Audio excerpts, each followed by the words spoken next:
السلام علیکم ناظرین، کشمیریوں پر مظالم بے نقاب کرنے والی فوٹوگرافر عالمی ایوارڈ کے لیے نامزد کر لی گئی۔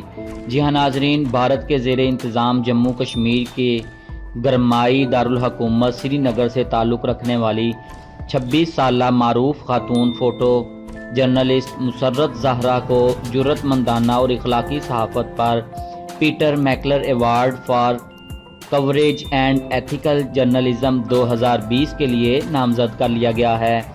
مسرت زہرا 24 ستمبر کو ایک ورچوئل تقریب میں میکلر ایوارڈ وصول کریں گی۔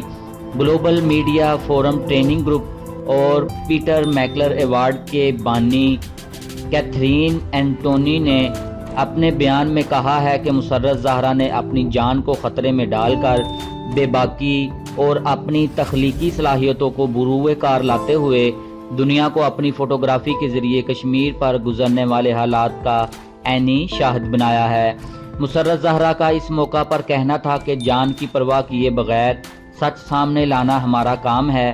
اپنی تصویروں کی مدد سے کشمیری خواتین کی زندگی کی داستانیں سامنے لانے کا موقع ملا ہے۔ انہوں نے بتایا کہ پولیس نے گمراہ کن خبریں پھیلانے کے الزام میں انہیں کئی بار طلب کیا۔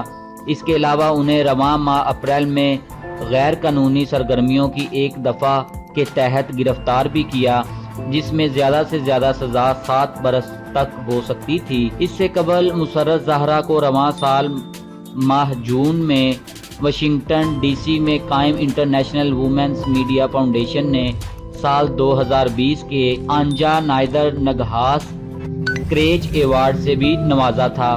واضح رہے کہ پیٹر میکلر فرانسیسی خبررساں ادارے ایجنسی فرانس پریس کے سربراہ اور معروف صحافی بھی رہ چکے ہیں، اور 2008 سے یہ ایوارڈ ان کی یاد میں ہر سال دنیا بھر سے کسی ایک صحافی کو global media forum, media watch dog, reporter with out borders اور AFP کے اشتراک سے دیا جاتا ہے۔